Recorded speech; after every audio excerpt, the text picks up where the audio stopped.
सासू माँ बदल गई। कहानी उस घर की है जहाँ बहू और बेटी को एक माना जाता था, लेकिन फिर अरे शिखा बेटा, तू रसोई में क्यों घुसी रहती है? जा, रोटी मैं बना लूंगी। नहीं नहीं माँ जी, आप बैठिए, बस सारा खाना बन ही गया है। श्वेता को बोल देती हूँ, वो खाना लगा देगी सबका। सॉरी भाभी, मेरे पास वक्त नहीं है। माँ, मुझे पैसे देना, पार्लर जाना है। हाँ हाँ चली जाना, भाभी को भी ले जाना। वो भी जाने को बोल रही थी पार्लर, पर पहले ना मदद कर दे उसके खाना लगाने में। देख माँ, वो बहू है, उसे बहू रहने देना, इतना सर पर मत चढ़ा भाभी को। श्वेता, ज्यादा मत बोला कर। बहू और बेटी में कोई फर्क नहीं होता है। जा जाकर काम कर। ननद को माँ का भाभी से इस तरह प्यार करना बिल्कुल अच्छा नहीं लगता। वो बार बार किसी न किसी तरह माँ को भाभी के खिलाफ भड़काती रहती, लेकिन कोई फायदा ना होता। एक रोज, अरे बेटे किशन, जा बहू को कहीं घुमा कर ला, सारा दिन घर में काम करती रहती है। हाँ हाँ माँ, हम लोग जा रहे हैं ना गोवा। अच्छा जी, भाभी ने तो हमें बताया भी नहीं। वैसे तो सारी पंचायत करती है, ये गोवा वाली बात क्यों छुपा गई हमसे? अरे क्योंकि उसे खुद नहीं पता था बहन। मुझे टिकट सस्ती मिल रही थी तो मैंने बुक कर दिया। हाँ शिखा, पैकिंग कर ले, संडे हम जा रहे हैं गोवा। दोपहर में शिखा पैकिंग कर रही थी कि सास आ जाती है। ये क्या बहू, साड़ियाँ? अरे गोवा जा रही है घूमने या फिर शादी में मायके हैं? माँ जी, ऐसा कुछ है ही नहीं, समझ में नहीं आ रहा क्या रखूं कपड़े में। अरे तेरी और श्वेता की साइज तो एक ही है, उसके कुछ मॉडर्न कपड़े ले ले, आकर लौटा देना। हाँ माँ जी, ये ठीक रहेगा।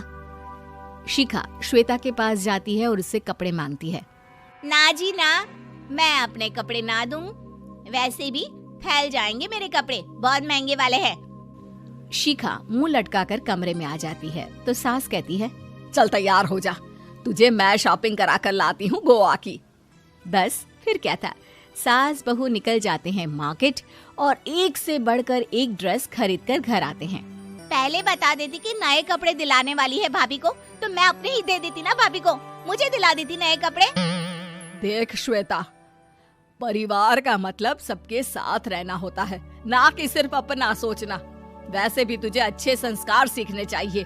और रही बात कपड़ों की, तो शिखा, आज से घर पर भी तू मॉडर्न कपड़े ही पहनेगी। कोई जरूरत नहीं है ये साड़ी वाड़ी लपेटने की। अब क्या था, घर पर श्वेता और शिखा एक जैसे रहते। एक बार पड़ोसन आती है। अरे बेटा, अपनी माँ को तो बुलाना जरा, बात करनी है। शिखा सास को बताती है और रसोई में चली जाती है। ये आपकी बेटी बहुत बड़ी हो गई है, इसके लिए एक रिश्ता है, कहो तो बता दूं। ये बेटी नहीं बहू है, घर में सब एक जैसा ही रहता है। वैसे मेरी बेटी भी बड़ी हो गई है, कोई रिश्ता हो तो जरूर बताना। पड़ोसन रिश्ता लेकर उन लोगों के घर आती है। तब श्वेता की होने वाली सास कहती है, तो ये घर है, कितने मंजिल का है? और ये बहू ने आपकी क्या पहन रखा है, जीन्स टॉप? अरे भाई, साड़ी वाड़ी नहीं है क्या इसके पास? देखिए, सर्दी है तो साड़ी में बहू कैसे मैनेज करती, वैसे पहनती है साड़ी भी। देखिए, हम लोग ठहरे पैसे वाले लोग, कोई कमी नहीं है हम लोगों के पास पैसों की, बहुत पैसे हैं, जमीन, नौकर चाकर, कार, सब कुछ है, लेकिन घर में संस्कारी बहू चाहिए। समझ रही हैं ना आप? सास कुछ कहती कि श्वेता बोल पड़ती है, हाय रे, नौकर चाकर से लेकर जमीन, कार, पैसा, हाँ हाँ मुझे रिश्ता मंजूर है, मंजूर है मुझे। अरे रुक जा श्वेता, मैं बात कर रही हूँ ना।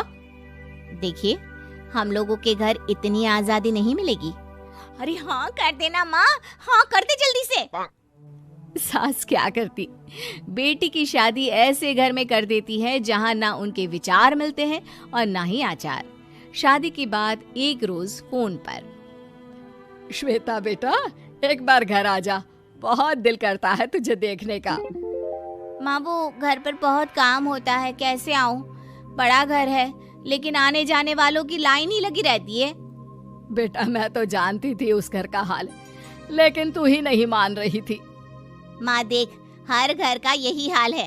तेरी बेटी को यहाँ घूंघट हटाने की परमिशन नहीं है और एक तरफ भाभी स्कर्ट पहनकर घूम रही है।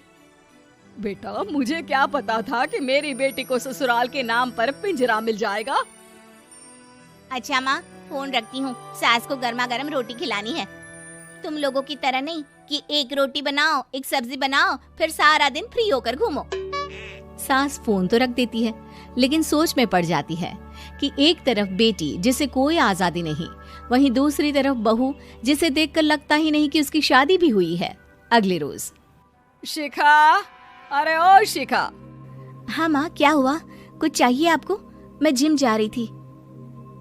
जिम के कपड़ों में बहू को देखकर सास को घूंघट में अपनी बेटी का ख्याल आता है। देख बहू, घर में बहू की तरह रहा कर। इतने टाइट कपड़े पहनकर जिम जाना पसंद नहीं मुझे। जा जाकर रोटी बना। रोटी? माँ अभी तो शाम के 6 बजे हैं, इस वक्त रोटी? अब क्या मेरे खाने पीने पर भी पहरा है? अरे जब मर्जी तब मैं अपने घर में खा भी नहीं सकती क्या? बहू को अजीब लगता है। वो समझ नहीं पाती कि जो सास कल तक इतनी सपोर्टिव थी, उन्हें अचानक से क्या हो गया। वो किचन में जाती है, गरम रोटी के साथ 2 तरह की सब्जी, रायता, सलाद सब लेकर सास के पास आती है। माँ जी, खाना। इतना सारा खाना? राक्षस समझा है क्या मुझे? रोटी मांगी थी मैंने गर्मा गर्म बस। पर माँ जी, रोटी खाती किससे आप? सब्जी तो बनानी थी ना। अरे भूख मर गई मेरी तेरी बहस से। जा जाकर काम कर, अंदर पूरी रसोई साफ कर। बहू अंदर चली जाती है।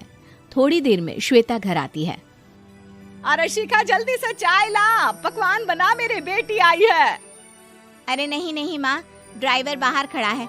मैं तो घर का कोई सामान खरीदने के बहाने यहाँ आ गई हूँ, मुझे जाना होगा।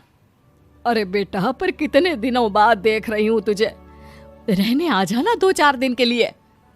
आ जाऊंगी माँ, जब मेरी सास मरेगी तब। मैं तो रोज मन्नत मानती हूँ कि मेरी सास मर जाए तो अच्छा है। अच्छा चल, जा रही हूँ माँ। हे भगवान, कैसे कैसे दिन देखने पड़ रहे हैं मेरी बेटी को।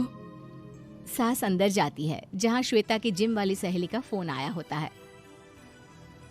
क्या बात है, आज जिम नहीं आई? अरे पता नहीं यार, आज माँ को क्या हो गया अचानक। पर खैर कोई नहीं, लगता नहीं कि मैं अब जिम आ पाऊंगी। शिखा स्पीकर पर बात कर रही थी, जिसे सास सुन रही थी। यार ये सास ना होती ही ऐसी है। मैं तो कहती हूँ बुढ़िया जल्दी मरे और तू आराम से जिए। शिखा को सहेली की बात पर गुस्सा आ जाता है। माँ के मरने की कौन सा बच्चा दुआ मांगता है मोहिनी? आगे से ऐसी बात मेरे सामने मत करना। हमारे घर की शोभा ही माँ है। क्या हुआ जो थोड़ी सख्ती दिखा रही है? उसमें भी कोई ना कोई उनकी भलाई ही होगी। मैं तो कहती हूँ भगवान मेरे जैसी सास सबको दे, जो सिर्फ माँ की तरह है। सास वाली तो कोई बात ही नहीं है उनमें। सास ये बात सुन रही थी। उनकी आंख में आंसू आ जाते हैं कि क्यों वो बेटे की किस्मत में बहू को भी भागीदार बना रही थी।